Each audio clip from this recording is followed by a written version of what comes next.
Welcome to the November 2023 Parrot Club meeting. We're very happy tonight to have the folks from Foster Parrots to talk with us about the Mayaguez Zoo Rescue this summer in coordination with a number of other rescue groups around the country. And I'm just going to let everybody introduce themselves from the Foster Parrots team and get forward in telling us about this fascinating, incredible rescue of the animals in a Puerto Rican zoo. I'm going to turn it over to Karen and everyone else now. Thank you. Just to introduce myself, I'm Karen Windsor, the Executive Director of Foster Parrots. Girls? I'm Kelly Duker. I'm the current Animal Care Director at Foster Parrots. And I'm Amanda Coleman. I'm the Intake and Adoption Director with Foster Parrots. Hi, I'm Danica Oriel-Morway, and I'm on the Board of Directors of Foster Parrots. I'm also on the Development Council with Karen, and I'm the Executive Director of Four Paws USA.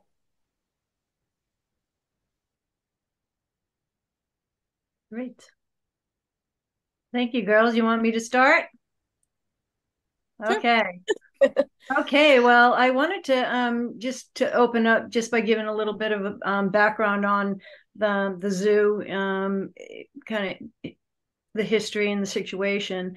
This is the Dr. Juan A. Rivero Zoo in Mayaguez, and it's often referred to as Mayaguez Zoo. It was established in 1954, and I mean, we imagine that it was a reasonable zoo, for years, but as many people know, it was finally permanently it was closed to the public on a temporary basis in 2017 following devastation by Hurricanes Maria and Irma. However, it was never able to recover from those hurricanes, but the zoo had been embattled for quite a few years. There were complaints, activists started getting involved, and there was public outcry as far back as 2007. Inspections dating from, as far back as 2014 documented many inexplicable deaths of animals.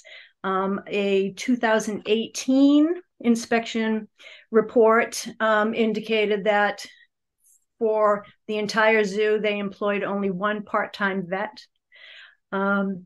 Animals were being euthanized in lieu of receiving medical care. Back in 2018, a zoo of this size should have been operating on an $8 million budget.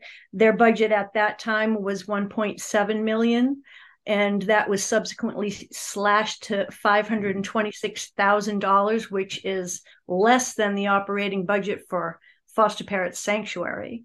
So, we're looking at an egregious situation for animals. Animals were dying, animals were starving, zoo animals were being fed to other zoo animals. It was a bad situation. So by the time, Maria and Irma hit, we already had a dire situation. Finally, in March of this year, the authorities closed the zoo permanently. When it was closed to the public in 2017, there was supposed to be a fund of $5 million plus, dollars to bring it back to its former glory, but that never happened. And it was decided that the zoo should be closed. So that announcement came in March of this year, and it was in March, about mid-March, that Foster Parrots was contacted. I think it's important, kind of what I want to focus on for my portion of this program is the power of networking and how important that is in animal welfare right now. And I think that in previous years, I don't think that we've seen the kind of networking and collaboration that we are beginning to see now between organizations. So Pat Craig from the Wild Animal Sanctuary in Colorado was was put in charge of this entire rescue event. And he subsequently, and this is a man who has an enormous amount of experience doing these large rescue events, and he's done it all over the world. So they kind of knew who to contact for this job. And Pat had to reach out to organizations across the country. And one of those organizations was GFAS, the Global Federation of Animal Sanctuaries. He got in touch with them and said, you know, there are birds and we need help with these birds, and what can you do? Or, you know, and other animals as well. So Kristen Leppert from GFAS got in touch. She reached out to Foster Parrots and to Mars up in Minnesota to say, you know, hey, you know, there are birds, there are parrots, there are passerines, and they need help placing these animals. What can you do? And so I was actually in Costa Rica at the time. And so remotely, you know, we had to start networking. And we belong to a coalition, not only GFAS, but the Parrot Conservation Alliance, which has kind of united as a community parrot rescue organizations from across the country. And so based on these relationships that had already been established, we had resources to reach out to help these animals. And, you know, 10 years ago, we might not have had this kind of a community. So we contacted our associate sanctuaries. We did not reach out to, you know, we have a lot of members of the Parrot Conservation Alliance that are adoption organizations, you know, but we're all of us are just dealing with such heavy volumes of surrender requests, and it's, you know, we're in a tough position. So, you know, Kristen was not confident that we would be able to help as many of the birds as we could, but we kind of felt as we started, you know, talking, we reached out to Best Friends, and Sierra is here, right, and also Oasis Sanctuary.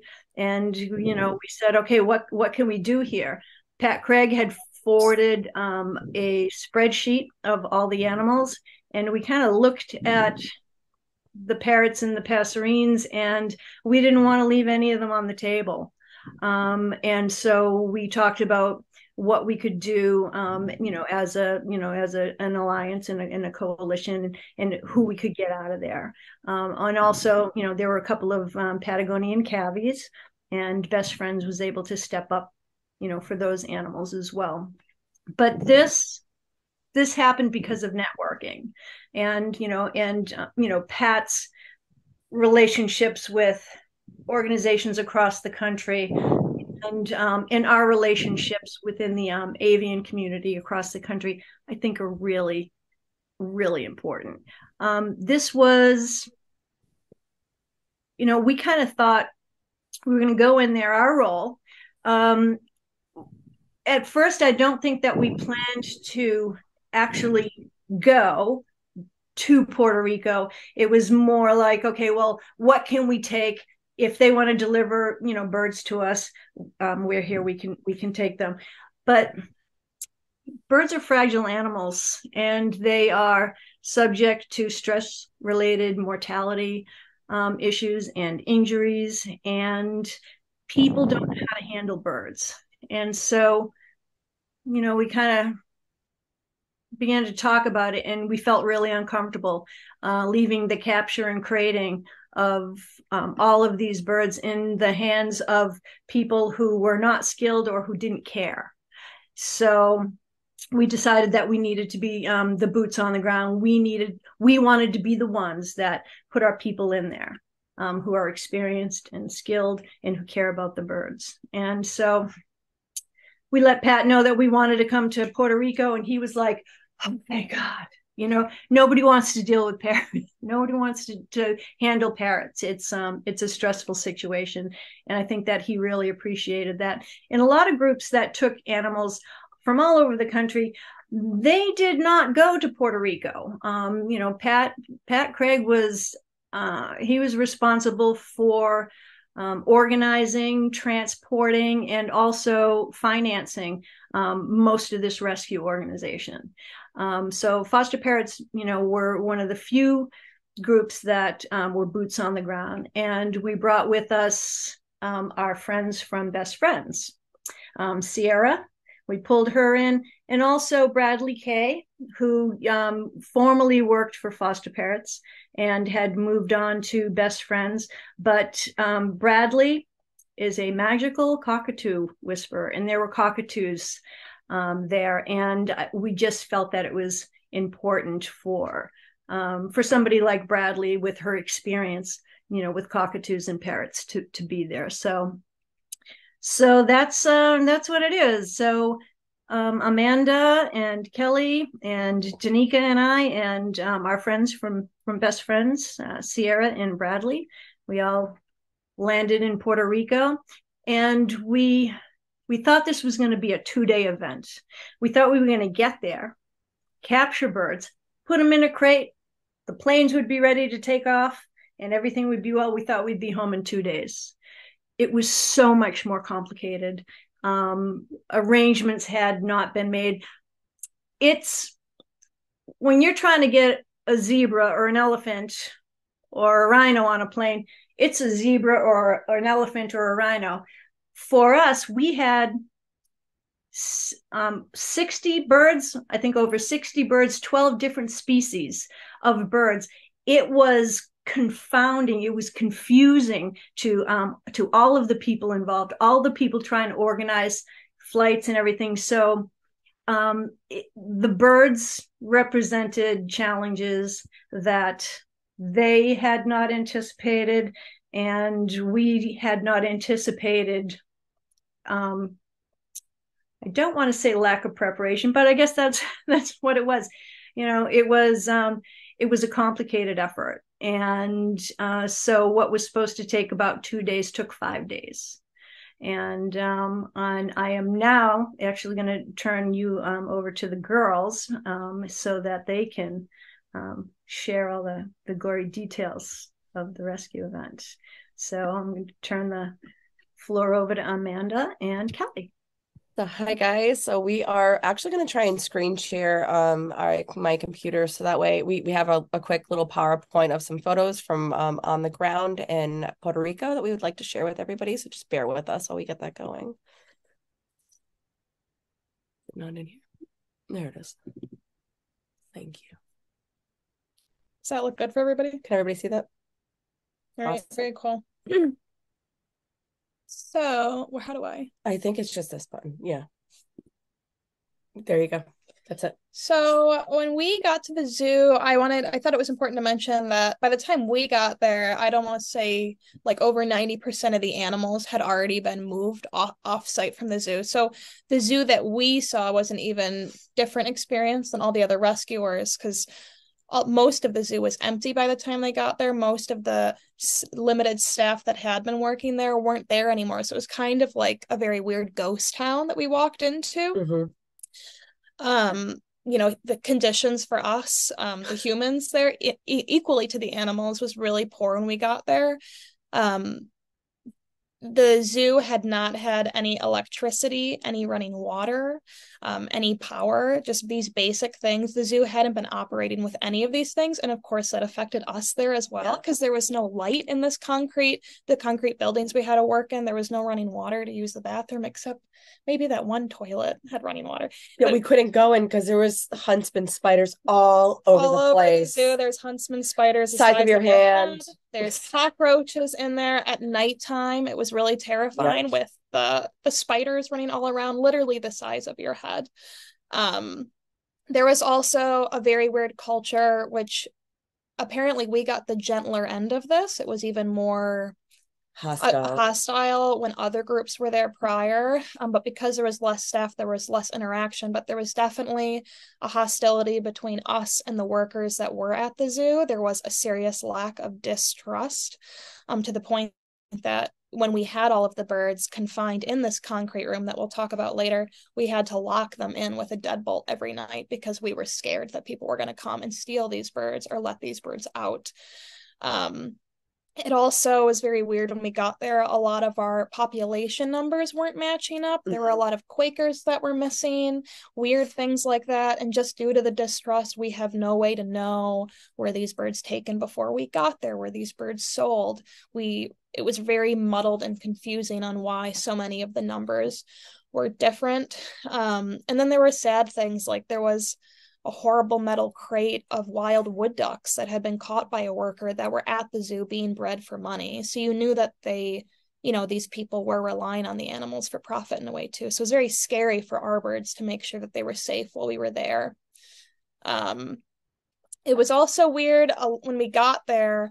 We're not sure why to this day, but a lot of the birds had been pulled out of the zoo and were over 2.5 hours away at the local detention center. In Cambalache. Yeah, in Cambalache, which made us... Oh, wait, yeah, I'm not... Oh, there was some more zoo pictures. Okay, let me go into this quick. So, well... Yeah, go ahead. Yeah, quickly in the photos. So these are just showing some of the conditions. On the left, that was what the ringnecks were being kept in, which is clearly not an optimal, cage. There's no toys, there's no enrichment in there. The Amazons are up on the right, but then weirdly, some of the enclosures were these big open aviaries. And of course, space-wise, natural enrichment were nice, but bigger picture, they're not getting veterinary care. There's not enough staff to care for these birds, but poor diets, poor diets and things. But lack it of was socialization. interesting to kind of see the different setups that the birds were in. And as you can see, Bradley on the right, there were cockatoos out in these huge open aviaries. They were so big that it would be impossible to catch these birds with nets or anything. So we really had to coax and speak to these birds down to us, which is why it was a blessing Bradley was there, because she got the cockatoo right in her hands from this massive aviary. And you could also tell that these birds were really starved for attention and for social support, because they really did come to us, and they were talking to us and wanted us to approach them. Yeah. Additionally, we had found out once we arrived in Puerto Rico that many of the birds were actually moved off of site from the zoo to the detention center in Cambalache. And this was like two hours or so, right? 2 hours or so away from the zoo. So we would have to, we traveled all the way up to Cambalache, which is on the other side of the island of Puerto Rico. And arriving there to find the birds. And again, we're still very unclear to us as to why the birds were even moved to Cambalache. We ended up having to get all the birds out of Cambalache to bring them then back to the zoo. And there were so many birds, like more than half of the birds that we took back with us were stationed in Cambalache. They were in this outdoor environment that had chain link fencing all around it. So being able to catch these birds inside of these tiny little enclosures that had spaces like this big, that we were sticking our arms and really trying to gently pull birds out of it and get them into carriers. It was really painstaking and time consuming for us to do this. It took us maybe 4 hours or so to really get all those birds. Diamond doves and finches that if they got out of that cage, they'd be gone. There was not a secure room that we were working in at all. Yeah, so you can kind of see in the pictures here, what those cages did look like, and those tiny little spaces that we're trying to move. So that the cage that Kelly and I are trying to remove diamond doves out of, there was 27 diamond doves in that one cage, and we had those two tiny little openings that we were trying to stick our arms in and gently remove these birds from it in a safe way. And as we were removing the birds, we would do quick medical examinations on them. We were checking them all over before doing counts and putting them in. Surprisingly, there was only two, and this is a wonderful shock, really, that needed immediate medical attention. Yeah, only two injuries, immediate injuries. Of course, there were greater systemic health issues, but yeah, there was a diamond dove that we found that had a really bad eye infection that wasn't treated to the point that the eye was pushing out of the head. A day after he came back to Foster Parrots, that eye fell out of his head. Yeah. And he's treated now. His name's Kenneth. He's in our aviary. He's fine. But we had him, and then we had a little finch that had a completely necrotic toe that also, just fell off while we were working in there. So there were a couple definitely neglected medical issues we found when we were pulling the birds out. And additionally, on top of that, one of the workers had come outside and they said, we have baby birds inside, baby unweaned baby birds. And we're like, oh my gosh. They're like, can you please take these birds with you? We really, really need to have placement for these birds. And, these were not birds that were part of the zoo. Clearly, there were other birds there that were pets that weren't on our rosters. There were two sets. There were unweaned Quakers, yep, unweaned Brotageras, and then there was very obviously a myriad of pet birds that this detention center had, and they kind of lumped them all together and begged us to take these birds in addition to the zoo birds. There was a single Quaker, very obviously a pet bird, banded when all the other Quakers weren't. The single Brotageras that we ended up taking back was very obviously a pet bird. And then all these babies were, completely coming out of left field. So now we're in Puerto Rico trying to figure out how to also hand rear baby birds while we're driving back and forth, 6 hours a day. I think I did the most driving of my life in Puerto Rico. I was designated driver throughout our time there. And, every single day we're driving for hours from one location. We split off into teams and we're going back and forth to the detention center and back to the zoo. And it was crazy. I'm sure Karen remembers that we witnessed one of the detention center workers feeding these baby budgies, and it was horrifying. Yeah. He took like a full 2 ml syringe and plunged it straight down in one swoop all the way down and just injected the whole thing. We were like, oh my God, like it's a miracle that these birds have survived to this point. Really at that point, we're like, we have to step up. We have to take these baby birds. So what? We took the initial load of birds back with us that day. And while we were there, as we walked outside of the building, after discovering the baby birds, there's our kittens. There was this litter of 5 beautiful kittens at the detention center. At this point, we were told that the mother had brought them there the night before, and she was caring for them. And the workers, they were like, can you take the kittens with you? And I was like, I had this one little kitten who had crawled up my leg, and I'm holding this kitten and he's like attached to my chest. And of course I'm just like, oh my gosh, I really want to help these kittens. But the logistics of getting kittens out of Puerto Rico was so much more difficult than getting the birds out of Puerto Rico, and knowing that they had a mom there and they had a mom on site that was able to wean them. I mean, these kittens were 4 weeks old, if that, at that point in time. So we had all kind of collectively said, okay, we can absolutely step up for the baby birds. Since mom is taking care of them, they're in a safe place, they can get adopted out. We weren't ready at that point to take them on. So we go back to Cambalache the next day, and the workers came out and they're like, you're here for the baby birds. And we went to go and pick them up. And as we were getting formula, one of the workers pulled me aside and said, the mother cat was killed last night. So in addition to, the birds being at this detention center, they also had about 60 macaques that were housed there. And one of them had been loose. And the worker said, we think that the loose monkey killed the mother last night as they found her. So now we're dealing with these baby birds that need to be weaned. We have these 5 orphaned kittens that need to be fed and cared for. And we said, you know what, let's do it. We'll figure it out. We'll go through all the steps and the processes, and we're going to help these animals. And we did. So this is what it looked like when we got in Cambalache. Once all of the birds were in carriers, we had to label everybody, and we were counting birds as we were going along, and then transporting them back to the zoo. So we could have all of the birds together. All the zoo, yep. So back at the zoo, there was one main concrete building that we were working out of, which again had no power, no running water, nothing, no AC. And it was so hot when we were there, which thankfully the birds were used to it at that point. We knew they had lived in that kind of heat, so it wasn't as much of a concern there. But in the crates, it was warmer for them. We really couldn't do much about it, other than give them like cold fruit and frozen foods. We gave that to them in their salads.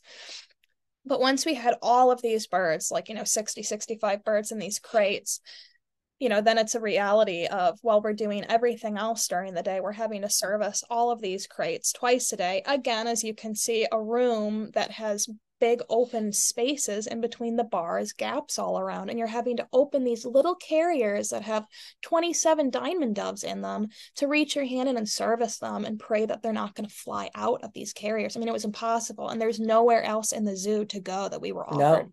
And this, in fact, was an old rhinoceros pen where they used to keep and store the rhinos in the gate. So, I mean, it didn't smell great in there. It smelled like rhino urine while we were working in there.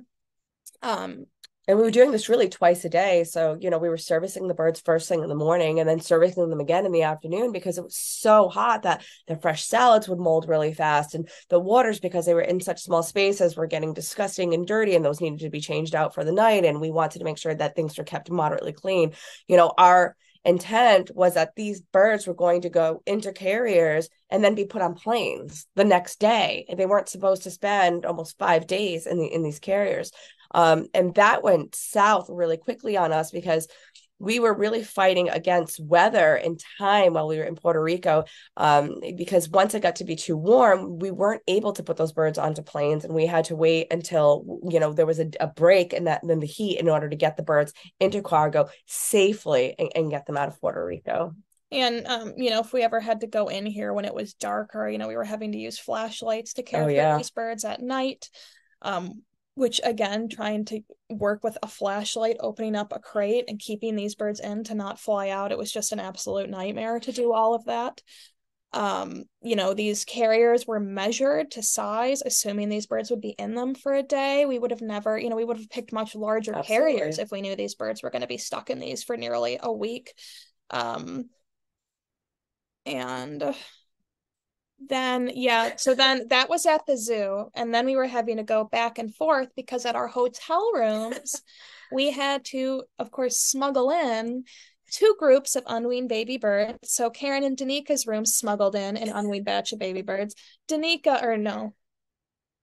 Sierra and Bradley yeah, a separate batch of unweaned baby birds, and me and Amanda smuggled in through the lobby our 5 kittens that we kept in our bathroom in our hotel room. So I mean, that was just so we were in this casino hotel. It was a beautiful hotel, and of course there were no animals allowed in there, and we're like, how are we gonna do this? We had these great big bags, and we pretended we went out shopping for the day and put the carriers inside of bags and quickly walked them in and get on the elevator really fast. It was all really tense. I felt all the time. Our TVs during the day, because God forbid they'd hear the birds, terrified to leave the rooms because of cleaning service coming in with all of our cats in the bathroom, having to make the bathroom not smell like cats when we left, which was also impossible. And I know Danica might touch a little bit more on this later, that, Karen and Danica then at this point, after it had been Wednesday, so how many days? 3 days in? Yeah. About 3 days in, they left with their group because of course, through the whole mess of this, our flights couldn't go out on the same time. We had to divide these birds in 2 batches to get them off the island. And we had to find flights that were willing and able to allow us to bring not only the baby birds into the regular hold with us, like the passenger side, and the kittens. And, that was such a challenge because so many of the airlines that we were looking at, it was kittens had to be 10 weeks old. These kittens were 4 weeks old. You could only have 1 bird per 1 carrier, and you could fit 2 carriers safely underneath your seat for those baby birds. So really, it was such a challenge trying to figure out all of the logistics of, getting flights and getting the animals out. And then they left, right? So Karen and Danica and the best friends team left the zoo with their grouping of birds. And they had gotten flights for the next day. Yeah, they went to the airport, which was on the complete other side of the island. And as I believe Danica will mention later, otherwise I can, that went terribly south. In short, a literal government employee didn't show up and screwed the entire mission that day, which I'll let Danica touch on more. But that left, me and Amanda alone on the other side of the island with the other half of the birds and all of the kittens. And we were alone there for 2 days. So we spent that first day organizing all of the vet care for the kittens, obtaining health certificates in order them to fly back stateside, which was a nightmare. And frankly, I feel like the certificate had to say they were 6 weeks of age. No, it was 10 weeks. 10 they had weeks to of say age to fly. So it's a miracle that the vet even put that it was okay. Yeah, we had I had a family member. Yeah, well, we had a family. I had a family member that was out there who did a lot of animal rescue, and she was able to get us in with a very graciously kind vet that helped us, and we were able to they get the health certificates done, they get the cats dewormed. But of course, this vet was located on the opposite side of the island. So, back to it again, Kelly and I are in the car and we're driving for hours a day, taking care of animals, going to vet appointments, obtaining health certificates, driving back. We really did not sleep. Going back to the zoo to service the birds. Going back alone, yes. Feeding the kittens. It was a mess. And then the day after that, after we got the vet care, for 2 days, we worked on getting all that together for the kittens. Yes. And then at the end of that day, when we got the vet care, they arrived back at the hotel. We had to print up, all these flight forms and documents, which for some reason was so painful. And I can't even remember why it was so horrible. It was awful. We had to go up and down from the lobby 18 times to keep printing more things. And the lobby desk woman wanted to kill us. I could tell she was had it with us going down there and bothering her. By the time we got all of these flight forms, it was 11:30, and we had to start driving across the island to the airport at midnight. So I got 30 minutes of sleep. Amanda didn't sleep that night at all. And at midnight, we were back at the zoo. We had to service all of the animals one last time because, of course, they were going to be on an airplane for, God knows how long. So we had to service them all perfectly right before we left, as best we could. And then we had to take all of these kittens and birds in our car, which, again, part of the mess of just things not being prepared like we thought they would be. We didn't know we were going to have to break off into 2 groups. So the first group had a big, spacious travel van. We had an SUV. So we barely could even, oh my God, we couldn't even hardly fit all the carriers in there. We did it. I had it on my lap. We had them everywhere at midnight trying to get these things in. And that was the other dynamic is, driving through Puerto Rico at night, Puerto Rico, even though it's part of the United States, it is very different there. And there's a lot of crime at night. And one of the big things is that you are legally allowed to run red lights at nighttime because there's such a high incidence of carjacking and hijacking. Yeah, right. So now there's Kelly and I. We're 2 young women that are not from this territory, and we are driving through. So it was really terrifying for us. So we decided to take a longer route through the mountains that would be less populated, and more of a shot through where we wouldn't have to stop at so many traffic lights or have to deal with that component. And really, I feel like that was a game changer for us. Not having to have that extra anxiety and fear of getting hit or sidelined because nobody's stopping at lights in the middle of the night. I remember right before we went on our trip, someone was like, oh yeah, carjackings and kidnappings has never been higher. So don't stop your car. And I was like, that's awesome. Then we're going to go drive alone now. And this is just a very human component of that. But because, you can't stop your car, we also couldn't stop to use the restroom. That's kind of our funny joke this whole trip, is that there was literally nowhere to use the bathroom anywhere. And we were so rushed every single day that we were all chronically having to pee for 5 days, which is just a very human note. But I feel like it was really part of everything happening too. And it was not eating. We really didn't eat. Yeah. We had that maybe there was no one time meal a night to do anything like that. So it's from midnight to 4:30 when we got to the airport. You couldn't stop for anything. And then at the airport it was an 8-hour period that we weren't able to break away and do anything for ourselves. So we finally arrived to the airport at 3 a.m. We arrived an hour earlier than we had to be there because we had so much anxiety from what happened with Karen and Nanika, which they'll touch on with workers being late. Once we got there, it took 2.5 hours for the inspector and the workers to get the birds ready to go on the plane, and they almost missed going on cargo by 10 minutes with us being there an hour early, because I learned that island time is a very real thing, and it's just the way people operate there. Right. Everything takes so long. Even when we got a rental car at the beginning, it took an hour and a half. And at 6 a.m., we were finally left. The birds were finally planed, and we were finally able to go and then immediately board our flight to so go this is back what it looked home. like once we're in that area where the birds were going to go into the cargo hold. So now this was like the biggest moment for Kelly and I. They're out, they're loaded up. The inspector came, they did the paperwork. We've sat there for almost 3 hours. Everything's all said and done. These birds are getting on the plane now, finally. So this was, and it was definitely huge. very emotional watching them slowly go off. And I just remember being really terrified that like something else bad would happen to them, because everything had gone wrong that could have gone wrong to this point. And I just remember watching them be taken off, just praying like, please. Little Lolita, the umbrella cockatoo, was just hola. She would stare at us through the cage as they're pulling her back, and she's just yelling back to us, hola. And it was like, for me, it was really emotional and heartbreaking. There was so much fear that something would happen on the flights to them, and we just wanted to know that they were safe and on the ground, because none of the workers had particularly shown compassionate handling with these birds up to that point. They were kind of rough with the crates. They were sticking their face into the crates going taking pictures. And it was not like a comforting experience to think that they would be taken care of.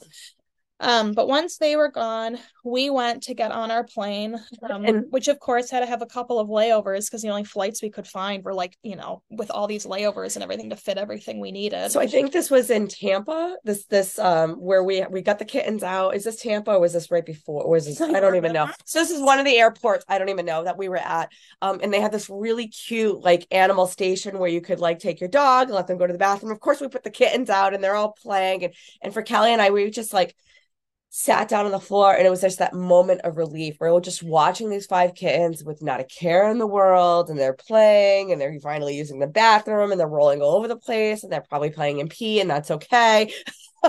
Because it was after all of that, just to see some joy. And I don't know what it looked like for people walking by as the two of us are just slouched over on the floor like with all these kittens running around us, but I wanted to highlight this because really it was really a defining moment for me, where I just like had this huge relief that we were here, we were making it, and we're almost home. It was. And then of course the kittens proceeded to poop on all of our flights and made the whole plane smell, which was great. But we at that point did not care because I have to be honest, by the time we were flying home, we were in a complete state of delirium. My neck pillow I bought felt like a slice of heaven. I had never felt more comfortable in my life in that neck pillow on that plane. And we just were in and out of sleeping and waking up and laughing. And we'd look at each other and just burst into hysterical laughter. And then we'd pass out again. It was like, I felt like it was a lifetime on that plane of just processing everything or not processing everything and just feeling bizarre. But once we're home now, like this doesn't stop, right? The care doesn't stop. Around the clock it's care. I had all the kittens at my house, and I'm back at the sanctuary, and we're caring for birds, and we have birds everywhere while we're waiting for the other rescues to come and pick them up.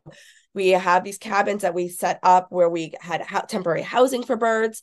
It was just round the clock. The veterinary care. So there's some photos here of Dr. Ann Bork. She came in and she did examinations and blood work on all of the birds for us. And Kelly had the babies living in her cabin. Yeah, I forgot about this. There you go. I had the Brotogeris in my bedroom for an interim period. And a big thing that happened that we also didn't anticipate was the flights already were so hard to get to the East Coast. The West Coast flights were absolutely too hot in cargo. Right. There was no way they could go to Best Friends and Oasis, where 65 of the birds were designated to go to. So we ended up having to bring them all to Foster Parrots. We had no room in the building. We had to use the cabins, insulated and temperature controlled tiny cabins that we have on property. So we had the birds filled in those, and then we had to find a way to get these 65 birds to their destinations, which involved our facilities manager and Jesse, Danika's partner, driving all of these birds on a road trip across from Rhode Island to Utah to get all these birds where they needed to go. And this is a picture of all of the birds in their crates loaded up to go on that long journey. And then I have little logos to remind us. So the birds loaded up went to Best Friends. They went to Oasis. Then me and Michael, who's our facilities manager, did a separate trip that we drove down to Virginia to Project Perry, and we delivered the 27 diamond doves. Mm-hmm. He also took 10 of the budgies that were involved in our hoarding case. And then thankfully Mars came to us, God bless them. And they came for the 7 ringnecks that we had been having. So the 7 ringnecks, I think, were the last ones in our building that we had been taking care of. So in the end, it really all came together, just constant transport after everything that we came back and really had to make sure everybody ended up where they're going. And then at Foster Parrots, we ended up keeping 2 of the sun conures, Rick and Morty, which are pictured at the top. We kept 2 of the lovebirds, Dustin and Creamsicle, who are in our community aviary. We kept little Theodora, the canary-winged sweet girl. And then we kept 2 of the Amazons. And diamond doves. And 6 diamond doves we ended up keeping. And that those diamond doves just all had medical issues that we wanted to keep a closer eye on, and the others were sent to Project Perry. So of course, even to this day, we're still caring for birds, birds from Puerto Rico in our building. And I think that's I'll turn it over to Danica. Let me stop the screen share. Awesome. Thank you, Amanda and Kelly. That was a really fantastic sort of summary of the challenge and the heartbreak and the stress and the anxiety of that whole rescue. I'm going to take us backwards a little bit and talk really about the logistics and the operations. This is what I do. I do international animal rescue. Puerto Rico is part of the U.S., as we know, but it definitely has some of the similar challenges that you deal with in regards to international rescue. I want to go all the way back actually to the beginning. And can someone just tell me, when is this over? I don't want to go over too much. Is this ending at 8? Whenever you'd like. Oh, okay. Well, I'll try and not keep you too long, but just for anyone that's interested in the logistics of it, this is definitely the unglamorous part of it, but it's definitely the devil's in the details, and that's what we experienced on the rescue.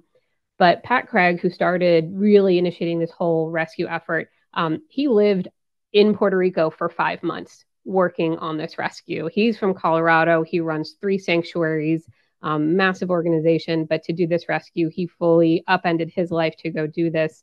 They chartered a total, I believe, of 3 flights. The first 2 flights were really for the bulk of the animals. And these were privately chartered. So every space in those planes were just for the animals in the zoo. And then there was another flight that was chartered specifically for the elephant Mundi, who is now at Carol Buckley's facility in Georgia.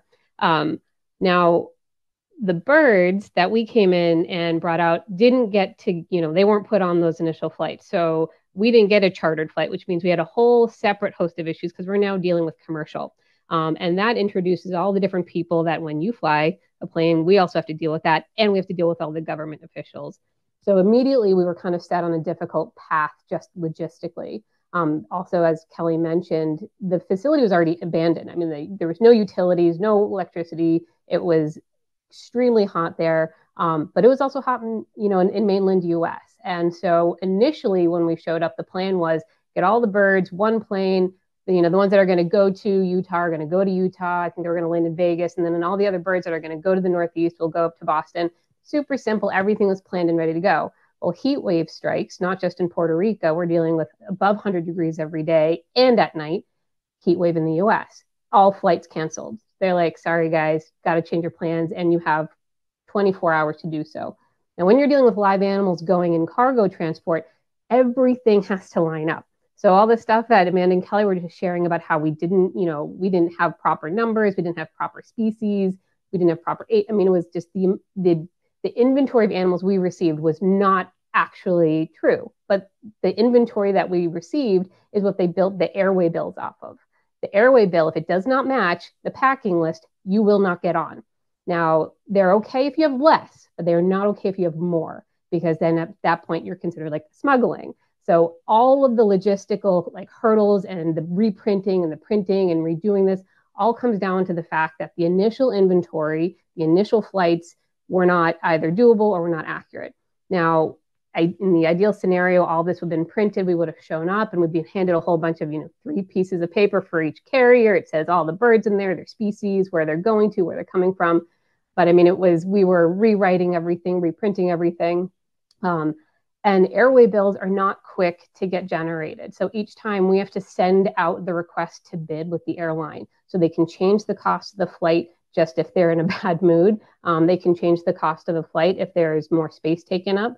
So every time we had to make an adjustment, and again, baby birds initially threw a little bit of wrench in that because we first wanted to put them in cargo with everybody else, but we're like, no, we can't do that. They can go in, passenger flights with the staff. Well, when we tried to put them on the cargo list, that then started off a whole nother issue of trying to get things to match up. So this was like the endless cycle of that ended up costing us quite a bit of time and headache. Now, the heat played a huge role in just how we operated, and Amanda and Kelly kind of topped in on that. But the fact is we had to do everything at night, simply just for the safety of the animals, then also just for the nature of the timing of this. We were working directly with U.S. Fish and Wildlife special agents. They were absolutely amazing. And anyone who has worked with any sort of government official when it comes to animals, USDA and U.S. Fish and Wildlife are very different agencies with very different responsibilities. And depending on who you're going to interact with, directly impacts the safety of your animal, in my opinion. So with that said, I speak very highly of the U.S. Fish and Wildlife agents we worked with. They were extremely helpful. They cared about the animals. They were very cognizant of their welfare. And so when things really went south for Karen and I, they stepped up. So I just want to make sure I give a proper shout out to them.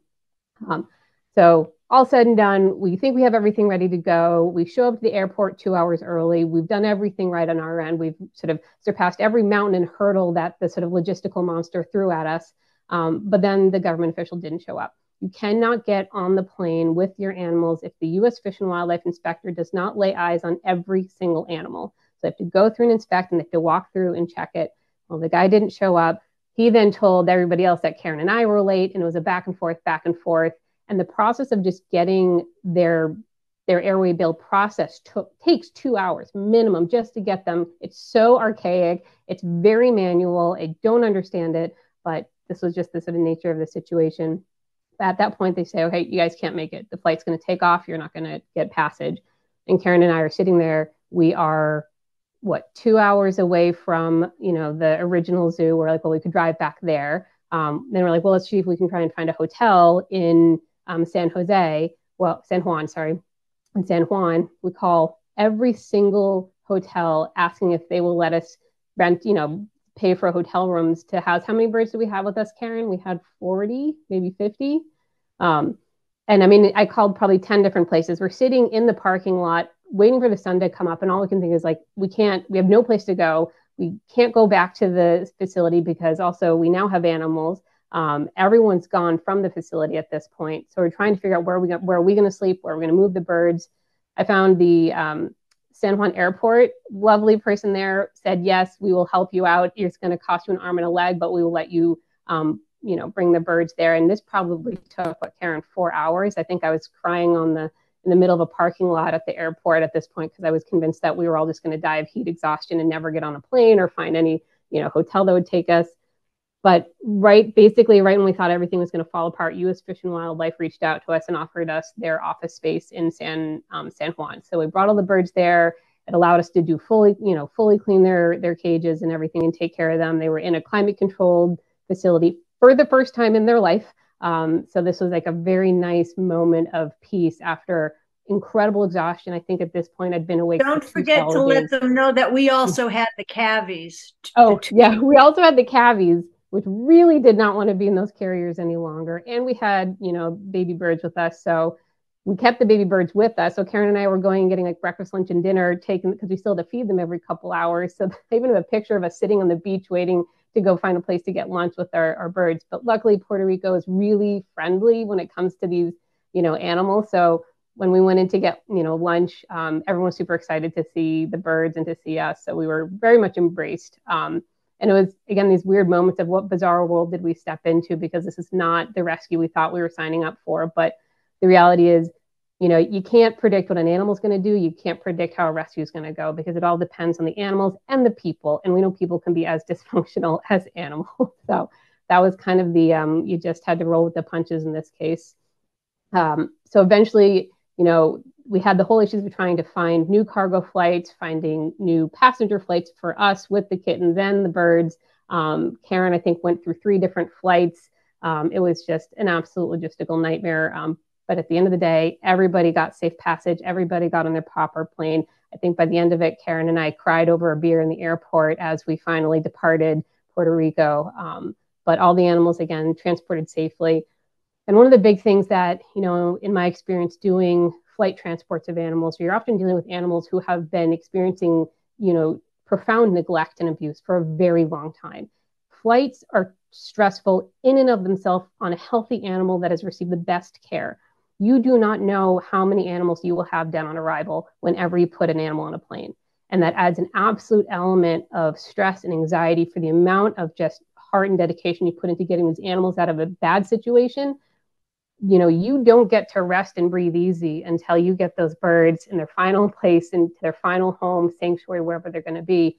Because I have worked on rescues where we have animals that have not survived flights. The stress alone is too much. I mean, I barely make it off a plane. I hate flying, but luckily everybody did really, really well, did beautifully. I think that speaks a lot to the care that Amanda and Kelly delivered to the animals. Those couple of days before we got on the flight. And at the end of it, it was still planes, trains, and automobiles. The animals still had to get driven across the country. But it was at the end of the day, I think an absolute success, and speaks a lot, as Karen mentioned, to a collaborative effort across many different organizations, government organizations, sanctuaries, rescue centers, adoption facilities, individuals. I mean, it was really quite an effort. And I do have to say, anybody who doesn't follow the Wild Animal Sanctuary in Colorado, they have an amazing magazine that they just put out that explains the entire, I think right here, you can't see it, I've got my filter on, but it's entirely dedicated to the rescue, and it gives you the full picture. And in addition to the perilous situation the parrots were in, all of the other animals we're talking about, came in. We're talking about elephants, rhinos, gazelles. I remember Pat Craig called me up, at one point. He's like, Danica, I got to find a place to put a rhino. I was like, I will try and see if I can find one. And I was like, I can get him to Africa. If we can get him to Africa, I can place him in one of the sanctuaries. But luckily found somebody in Texas that would take the rhino. But this was just an incredible amount of effort, many different species, and species that most people don't handle. Hence why having expertise in safe parrot handling was so critical. I do not feel these animals would have had such a high survival rate had there not been expert handlers and parrot people present. And, Pat Craig was very astute to bring in all the experts he could find. So he brought in alligator and crocodile handlers to safely bring the caiman. They brought in primate handlers. Carol Buckley came in and trained Mundi the elephant for months on end prior. And also, just to add to that, the hostility that Kelly mentioned was really prevalent. There was a lot of attempts to sabotage the rescue from the beginning. And by the time we got there, most of the big animals had left, so a little bit of the heat had died down. But this was a high tension, high stress rescue. And the fact that all the animals made it out safely is really a testament. So that is, I think I got all the logistics in a nutshell, and it's not always the cool part of the rescue, but it's definitely, like I said, the devil's in the details, and that's really what threw a wrench into the plans.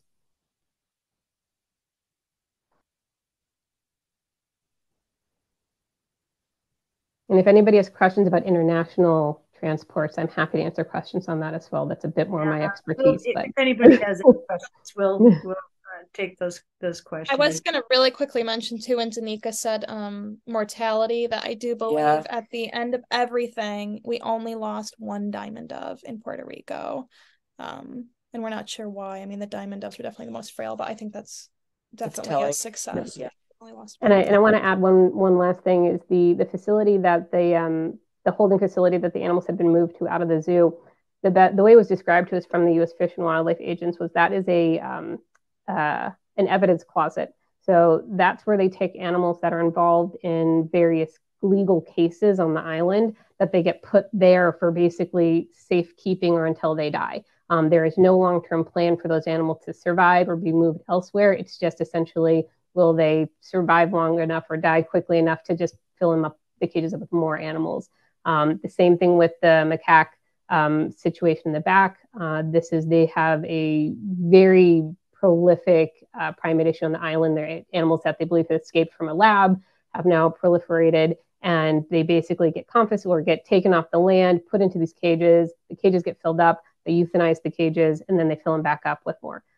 So this is a cycle of death and suffering for these animals in these facilities, and especially the holding facility where the animals had been moved to. So 100% those baby birds would not have survived, guaranteed.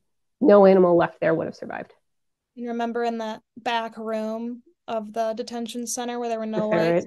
lights? Storage. We went to look, and there was a living ferret in one of these aquariums. It was absolute. I mean, it looked like no one had gone in that back room and we did inquire about trying to remove the ferret, and it was going to be impossible to get him out. Not in the time frame that we had. We would have had to do way too much more, so much more than the cats. It was going to be impossible. We wouldn't have been able to hit that time frame. But yeah, if anybody has any questions. Well, which airlines did you find that would allow you to bring so many birds onto the plane? Frontier was one. Well, yeah, when it came to bringing birds into the cabins, there were restrictions across the board. Frontier, which isn't the greatest airline, was the only one who was like, yeah, whatever, 6 baby birds in a carrier, it's fine. But other than that, there was no way to get these baby birds on a plane. So Sierra from Best Friends, she took the Quakers, who were younger. We found that in the time that we had the Brodigeris, they were pretty good. If we gave them a little bowl of food, they were almost there. They were eating on their own enough so that they could actually go into cargo. So the airlines that we flew, all the birds in cargo, that was American Airlines. And the little the baby Quakers had to fly Frontier with Sierra. And okay, the issue was also the fact that we had more than one. So some airlines have a more sort of, again, I think JetBlue is more accommodating to at least you have one animal in a carrier. I think you can have 2 if they're considered unweaned. So there might be more airlines out there that will take parrots, but will have most likely a restriction on how many. And it's most likely one. Frontier did not care that we had 5 in a carrier. Yeah, we couldn't break up our little clutch of baby birds. We couldn't separate them. I mean, they could, because they were babies, and so that was, it was, having an airline allow us to have 6 baby birds. Well, we didn't even have enough bodies for the carriers, because it's if you could only have 2 birds per carrier. We had 12 babies total, and we had kittens that had to go under our seat. Which is how Danica ended up having to take one of the kittens, because we were only allowed we had to really split them up in a way that we could fit them under, everybody could take something under their seat. And also one thing with, sorry, go Shelley. I'm sorry, I was going to ask, did they charge you a lot of money to put the birds into cargo, or did they give you a special discount because you're nonprofit? Yeah, no, but we did not pay for those. So like I said, Pat Craig from the Wild Animal Sanctuary had been put in charge of this. He financed the removal of most of the animals from the zoo personally. So he financed all of our expenses while we were in Puerto Rico. He said all of your expenses after you leave the island belong to you, but while you're here, I will pay. So he paid for all of those expenses. We did not ask for reimbursement from Pat. We didn't feel it was fair for him to pay for the kittens that were not a part of the zoo issue, and their food and everything that we needed for them, but. I really, I have a lot of respect for this man and for what he does. There were 2 hippos that he personally reached into his pocket. He found a sanctuary that finally agreed to take them. Nobody wanted to take these larger animals because they were old. And zoos don't want old animals. So he did find a sanctuary, but they charged him $400,000 just to take those animals, not including what it was going to cost to transport them. So this was a super expensive event, and Pat did an amazing job just getting these animals out. And this is, one guy with a lot of experience, but this was probably one of his biggest rescue events. This was the most different species and longest, biggest for sure. But very handled in a very methodical, very professional. And I almost didn't even see Pat break a sweat. I mean, he just dealt with the situation where, like, we're losing our minds, and he was just like, this is what we have to do, so that kind of professionality in animal rescue is it's amazing. So I appreciated that. But I mean, I think that I remember the costs of all those crates of, or one shipment of the crates. I can't remember how many crates we had, Danica. I should remember this. It should be burned. Ours was almost $3,000 just for our animals to get them into cargo. So. Where did the crates come from? Were they local? Oh my God! So here was, before we even arrived, we were given the spreadsheet of all the birds that would be taken, and we had to tell them, based on the species and number of birds, what crates would be needed and what size crates would be needed for the birds. And Pat Craig and his team purchased all those crates according to our specifications before we even got to the island. However, the birds were different. It's like, we thought we'd, have, 2 of this species and there were 8, or we thought we would have, 30 Quakers and there were 5, so everything was different. So we had, so this was another one of those logistical problems that, that we had to sort through.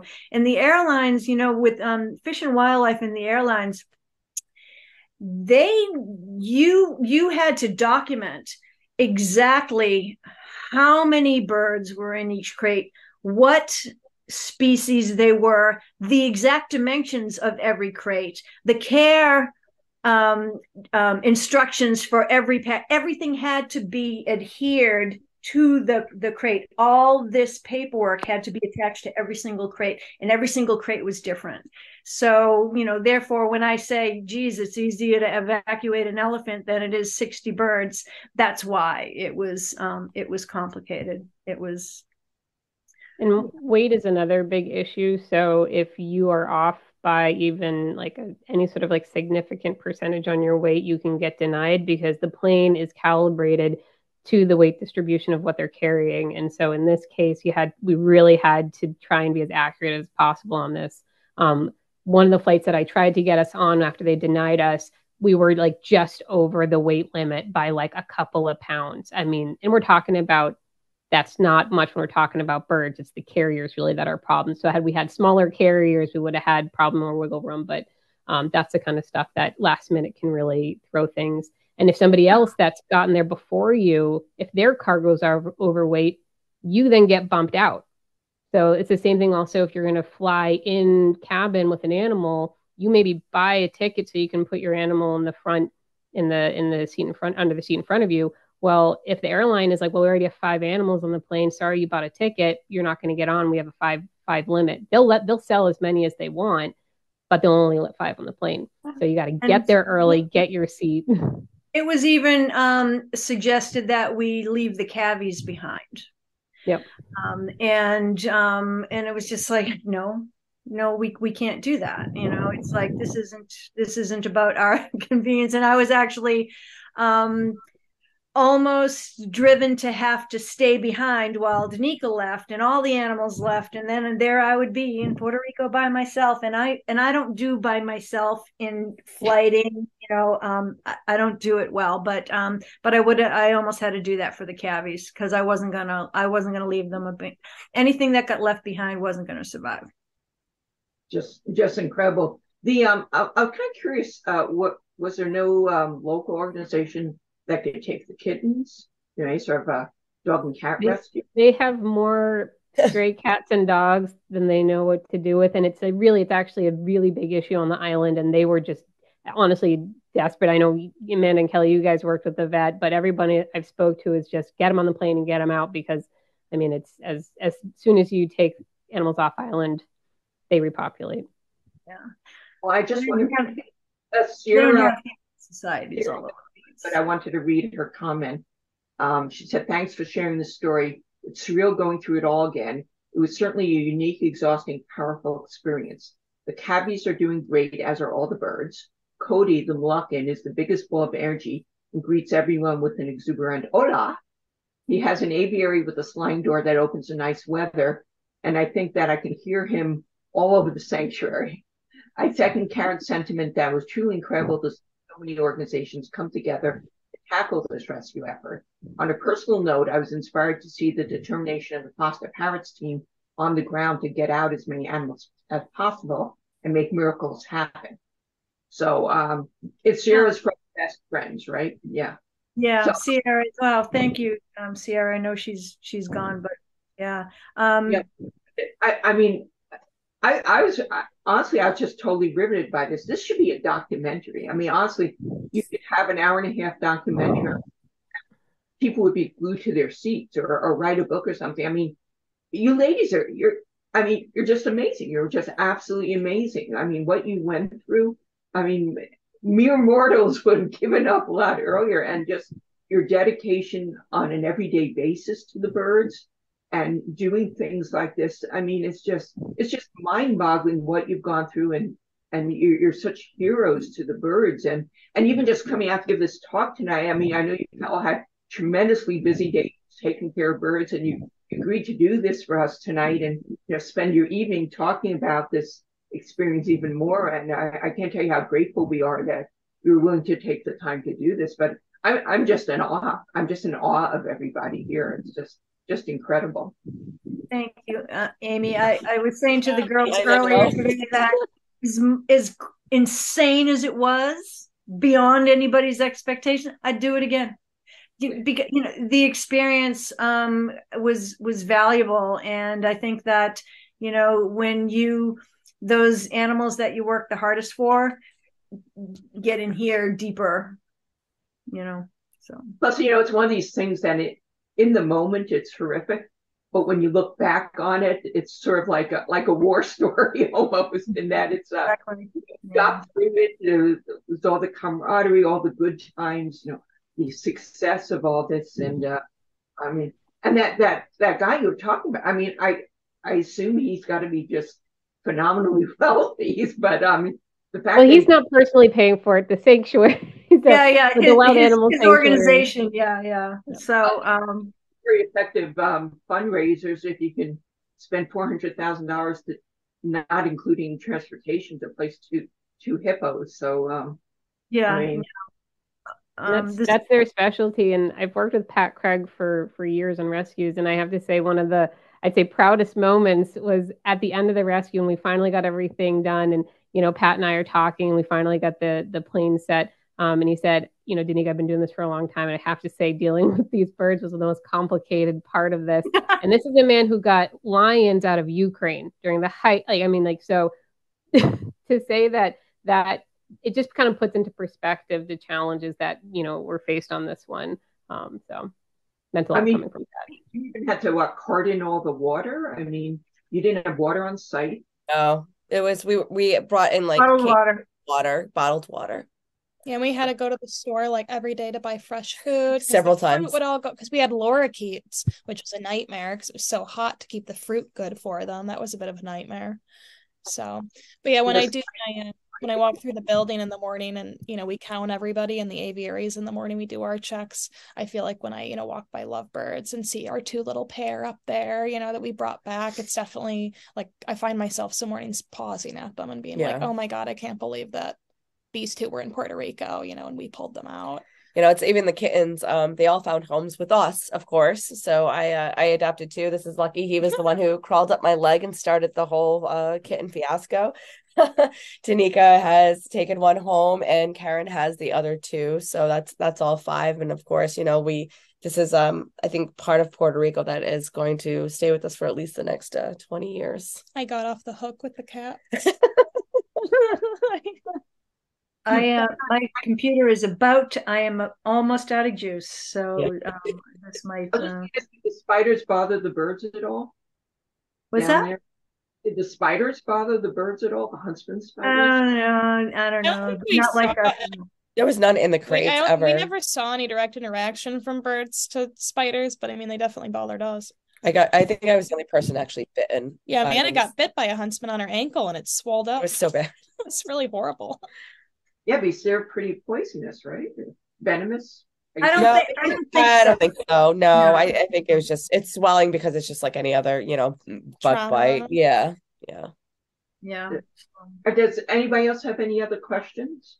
Well, I don't have a question as much as I'm mirroring what you're saying, Amy. Definitely a documentary, or at least a Hallmark movie, or a National Geographic movie. That was, excuse me, I too was riveted. Kelly, Amanda, Karen, and Danica, what you girls went through, or what you people went through, just because you're girls, but what you people went through, unfreaking believable. So you should be so proud of yourselves, and you truly are angels. So really, the story needs to be told. Write a book, get it out there, and it's so fabulous. So, but like you said, you can sit at home now and be comfortable and be able to go to the bathroom and be able to eat and not have to worry about anything. But having to relive that, it's like, holy crap. Yeah. So this was one of my favorite talks ever, I have to say. I mean, yes. When Karen asked me to do this, I looked at her and I'm like, I'm going to need to look at pictures and videos, because if I'm completely honest, I mentally blocked most of this out and I couldn't remember what happened. And then going back, and her and I last night, like we're like looking at all the videos and we're looking at all the pictures together, and it's just like all of the memories started to flood back. Oh my gosh, how did I forget about this? Totally blocked that whole day out. I didn't remember we did that. So it definitely, I feel like, was a trauma thing, that it didn't happen. Yeah. Karen. But he's back, we're safe, and I do it again. So 100%. Karen, have you started planning for your next rescue yet?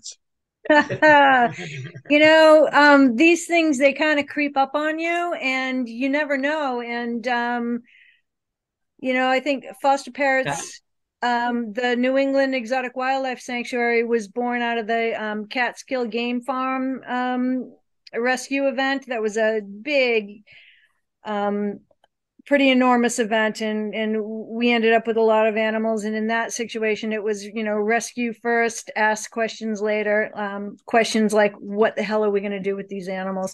So it's like, you got to step up when it's time, and there's a need, and sometimes you don't have a choice. This is what we do, and we recently had, the 99 parakeets rescue.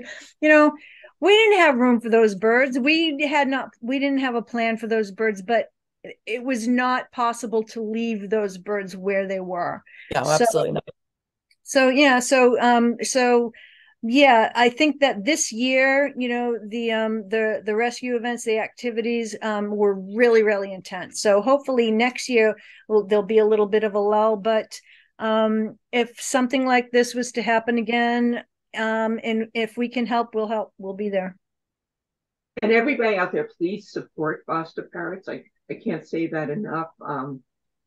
Obviously, if you want to join on a rescue, that's one thing, but they always need financial support. So please do everything you can to help support this amazing organization. Thank you, Amy. I just say, by the way, growing up, Catskill Game Farm was one of my favorite places. We'd go on family trips there. Oh boy! Actually, we were just contacted by a woman in London from a production company, and they're doing a documentary on the Catskill Game Farm and the closing of that event. So that was really intense, and that was a situation where, foster parrots ended up with vervet monkeys and porcupines and nilgai and cavy. It was like, well, shit, now what do we do? But you make it work, so that's where your cavies came from. I didn't realize that. One, so we had rescued, that was our first cavy that came from that event, but of course the cavy shouldn't be alone, he was lonely, so then we got a partner for him, and he was an older cavy and he passed, and then we just had Daisy, and then Daisy needed friends, and I think that cavies are really wonderful little animals, and I'd like to rescue them again. And I was actually very jealous that best friends were taking the cavies. We're not ready, we still have so much work to do to pull the sanctuary back together again, so we couldn't take the cavies, but those of you don't know, cavies are kind of like large guinea pigs. They're rodents, but they're like about this big, and they're related to guinea pigs, and they're they're wonderful, wonderful animals. So so you know what? If it happens again, if we can help, we'll be there. Yes. That's our job. Amazing. Does anybody else have any other questions or comments before we wrap up? Okay. Well, I want to thank everyone for coming again. We will be posting this to YouTube, and I will see if there are any glitches, because I noticed the recording going off and on because my internet seems pretty unstable today, but hopefully it's all there. And again, Amanda, Kelly, Danica, Karen, I can't thank you enough for coming today. And thank you. Wonderful. Thank you for having us. Thank you all for having us today. You ladies are just, there aren't even words to describe how wonderful you are. So we all thank you from the bottom of our hearts for for helping these animals. So thank you so much. It's great to see all you guys. All right, and everybody remember, auction starts soon. You'll all be getting deluged with emails. So okay. Good luck, Amy. Thank you, everybody. Good night, everyone. Thank you. Thank you, everybody.